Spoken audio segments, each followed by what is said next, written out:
আমরা এখন হাউস বোটে আছি ডাল লেকে ওপরে যে হাউস বোট সেই হাউস বোটে আছি। এটা হচ্ছে হাউস বোটে আমাদের রুম ভেতরে।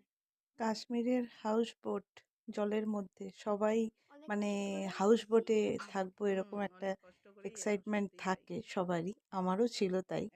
কিন্তু হাউস বোটটা শুনতে যতটাই ভালো কিন্তু থাকাটা আবার ততটাই কষ্টকর। মানে সবটাই তো জলের ওপরে তো তাই মানে ইচ্ছে করলেই যেমন স্থলের মতো মানে রাস্তাতে বেরিয়ে যেতে পারবো, মার্কেটে গিয়ে এটা নিয়ে চলে আসতে পারবো দোকান থেকে, সেই ব্যাপারগুলো থাকে না। আর এমনি কোনো মানে ভয়ের কোনো কারণ নেই।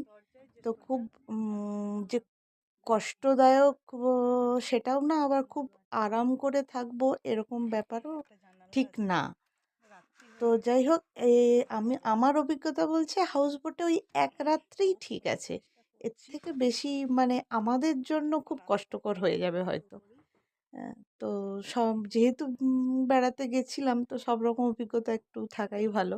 তো সেটা করলাম, ওইটুকুটা আমরা শেয়ার করলাম। এইটা মানে এই যে উনি যে হাঁটছেন ওটা কিন্তু জলের ওপরে মাচা বাঁধা আছে তক্তা ফেলে। হ্যাঁ, ওইভাবেই সবাই পরপর এই পাশাপাশি সব বোটগুলো রাখা আছে প্রত্যেকের। এইভাবেই ওনারা যাতায়াত করেন। তারপরে নৌকো আছে, নৌকোতে করে পাড়ে উঠতে হয়।